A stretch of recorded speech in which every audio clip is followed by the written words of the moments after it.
नमस्कार दर्शकवृन्द, दिनभरका देश विदेशका प्रमुख खबरहरू समेटिएको नेपाल टाइम्सको टप 50 बुलेटिनमा स्वागत छ। म रश्मिता उदास। सुरु गरौँ आजका प्रमुख खबरहरू। दार्चुलामा तुहिन तर्ने क्रममा बेपत्ता भएका जयसिंह धामीको परिवारलाई 10 लाख रुपैयाँ आर्थिक सहायता दिने सरकारको निर्णय। हैजा खोपको क्लिनिकल ट्रायल गर्न अनुमति प्रदान गर्ने पनि मन्त्री परिषदको निर्णय।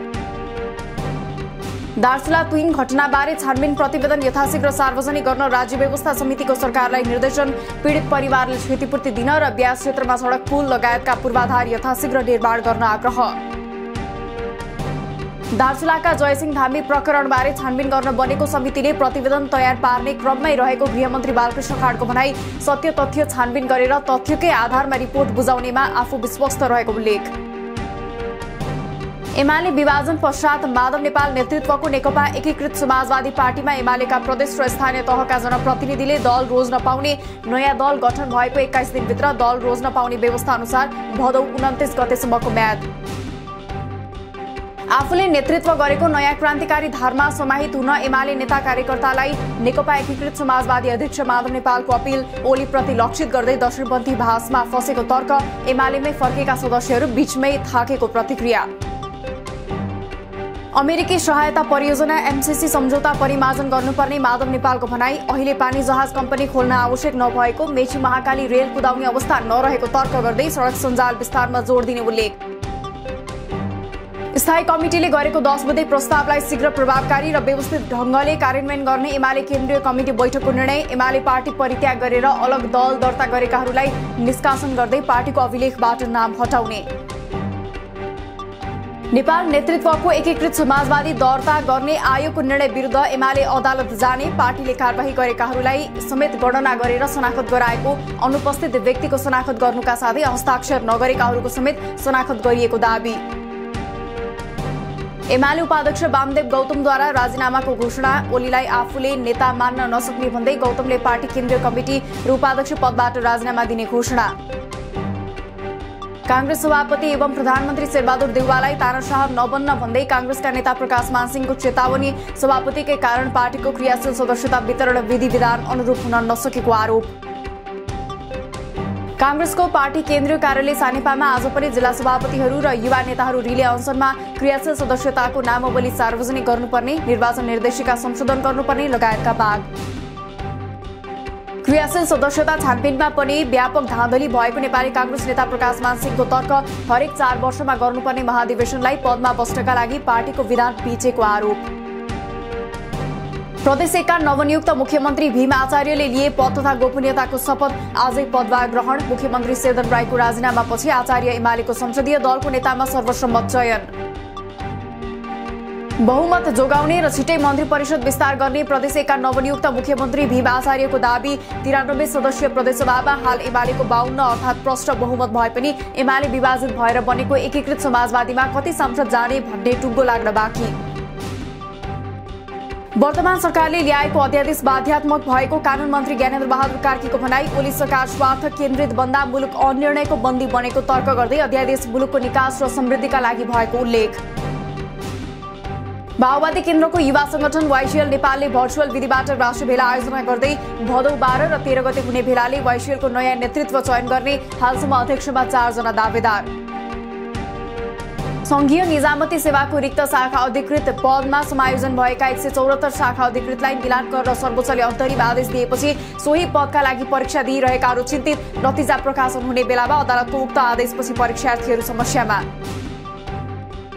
आरक्षण सुविधाको सम्बन्धमा सर्वोच्चले गरेको फैसला विरुद्ध रूपन्देहीका उत्पीडित वर्ग आन्दोलित। सर्वोच्चको फैसला षड्यन्त्रपूर्ण रहेको आरोप लगाउँदै यस विरुद्ध दबावमूलक र कानूनी प्रक्रिया मार्फत आन्दोलित हुने घोषणा। नेपालमा गएको 24 घण्टामा 14,000 बढीमा गरिएको परीक्षणमा थप 2,433 जनामा कोरोना संक्रमण पुष्टि। आज 1,929 जना डिस्चार्ज। आज थप 26 जना सहित हालसम्म कोरोना संक्रमणबाट 10,638 जनाले ज्यान गुमाए। हाल देशभर 38,384 जना सक्रिय संक्रमित। कोरोना विरुद्धको भेरोसेल खोपको दोस्रो मात्रा यही भदौ 11 देखि 13 गतेसम्म काठमाडौँमा लगाइदै पहिलो मात्रा लगाएका 50 वर्ष वा सोभन्दा माथि उमेरकालाई दिइने। प्राध्यापक, शिक्षक र कर्मचारी चालक र सहचालकले पनि खोप पाउने। बीपी प्रतिष्ठानका लागि उपहार स्वरूप भारत सरकारद्वारा अक्सिजन प्लान्ट हस्तान्तरण। कोभिड नियन्त्रणका लागि नेपाल सरकारलाई आगामी दिनमा पनि सहयोग गर्न भारत सरकार तयार रहेको भारतीय राजदूत विनय मोहन क्वात्राको भनाई। कोरोना विरुद्धको कोभिसिल्ड खोप उपलब्ध गराउनेमा स्वास्थ्य राज्यमन्त्री उमेश श्रेष्ठद्वारा विश्वास व्यक्त। वर्तमान सरकार बनेको 1 महिनाको अवधिमा करिब 50 लाख खोप लगाइसकेको दावी। आज प्रदेश 1, 2, बागमती, गण्डकी र लुम्बिनी प्रदेशका केही ठाउँमा चट्याङसहित पानी पर्ने सम्भावना। मनसुन थप सक्रिय भएको र दिउँसोभन्दा राति ठूलो पानी पर्ने। देशभरका नदीहरूमा बहाव बढ्ने भएकाले बाढी पहिरोको जोखिम रहेको भन्दै सचेत रहन अपील। विपद जोखिम न्यूनीकरणको मनसुनी विवरणका अनुसार मनसुनी वर्षाले निम्त्याएको बाढी पहिरोका कारण 60 जिल्ला प्रभावित। देशभर पहिरोका 189 घटना, 29 वटा झोलुङ्गे पुल र 27 वटा पक्की पुल बाढीले क्षतिग्रस्त। प्राविधिक प्रतिवेदनको आधारमा पेट्रोलियम पदार्थको ढुवानी भाडा समायोजन गर्न आयल निगम र पेट्रोलियम ढुवानी व्यवसाय बीच समझदारीसँगै आन्दोलित व्यवसायहरूद्वारा आन्दोलनका कार्यक्रम स्थगित। प्रधानमन्त्री रोजगार कार्यक्रमका लागि आर्थिक वर्ष 77-78 मा छुट्याएको 10 अर्ब 34 करोड मध्ये 62.79% कुल खर्च। 10 स्थानीय तहमा लागू भएन कार्यक्रम। कोरोना कारक भएको समितिको भनाई। पर्सामा सशस्त्र प्रहरीद्वारा 1 वर्षमा थप 9 वटा बोर्डर आउटपोस्ट बीओपी स्थापना। यो सँगै पर्सामा बीओपीको संख्या 18 वटा पुग्यो। देशभर सशस्त्र प्रहरीका 227 वटा बीओपी। इन्जिनियरिङ कलेजलाई पढाइ शुल्क नलिन शिक्षा मन्त्रालयको पत्राचार। कोभिड संक्रमण कायमै रहेको अवस्थामा अन्य क्रियाकलाप नभएकाले पढाइ शुल्क नलिन आग्रह गर्दै निर्णय कार्यान्वयन गरी प्रगति विवरण उपलब्ध गराउन निर्देशन। आफ्नै पतिबाट एसिड पीडित बनेकी जनकपुर धामकी आरती शाहलाई प्रदेश सरकारले दियो 5 लाख सहयोग। एसिड प्रहार गर्नेलाई 10 वर्ष 6 महिना कैद सजाय र 6,50,000 क्षतिपूर्ति भराउन अदालतको आदेश। एसिड बेच्नेले सफाई पाएपछि आरतीको विरोध। लागौषध मुद्दामा पत्रकार फसाएको आरोप लागेपछि रौतहटका प्रहरी उपरीक्षक सिद्धि विक्रम शाहलाई बयानका लागि काठमाडौँ झिकाइयो। लागौषध राख्न लगाउने सही उदय प्रसाद यादव र जवान मनोज शाह कानू निलम्बनपछि हिरासतमा। निर्धारित समयमा काम नगर्ने ठेकेदारलाई कारबाही गर्न गण्डकी प्रदेशको अर्थ समितिको निर्देशन। समयमै गुणस्तर मापदण्ड पूरा गरी निर्माण सम्पन्न गर्ने कम्पनीलाई भुक्तानी नरोक्न आग्रह। लुम्बिनी प्रदेश सरकारले अध्यादेशबाट ल्याएको बजेट परिमार्जन गरेर नयाँ बजेट बनाउने तयारी। अघिल्लो सरकारले संघीयता कार्यान्वयन गर्न नसकेको आरोप लगाउँदै आफूहरूले आवश्यक नीति नियम बनाएर अगाडि बढ्नेमा जोड। भारत सहितका 5 मुलुकसँग तत्काल प्रयोगका लागि उपलब्ध हुने गरी 1,50,000 मेट्रिक टन रासायनिक मल उपलब्ध गराइदिन नेपालको आग्रह। देशैभर मल अभाव चर्किएपछि झण्डै 2 महिनाभित्रै मल भित्र्याउन सरकारलाई दबाव। आगामी चैत महिनासम्ममा पुनः मेलम्चीको पानी काठमाडौँ उपत्यका ल्याउने गरी आयोजना स्थलसम्म पुग्ने सडक र त्यहाँको संरचना मर्मत अघि बढाइने। तत्काल हेडवर्कबाट पथान्तरण गर्न नसकिने भएकाले वैकल्पिक पानी पथान्तरणको विषयमा सोचिरहेको उल्लेख। गएको आर्थिक वर्षमा नेपालमा 3.60% मूल्य वृद्धि। बजार मूल्य वृद्धि अनुसार कर्मचारी तथा मजदुरको तलब भने बढेन। गएको वर्ष ज्याला दर सूचाङ्क 3.56% वृद्धि भएकोमा तलब सूचाङ्क यथावत। अत्यावश्यक सेवाको सूचीमा रहेको इन्टरनेट सेवामा विभिन्न किसिमबाट सरकारले करिब 42% सम्म कर उठाउँदै करका कारणले सेवा महँगिँदै गएको भन्दै सर्वसुलभ बनाउन मूल्य घटाउने अवस्था बनाउनु पर्ने सेवा प्रदायकहरूको भनाई।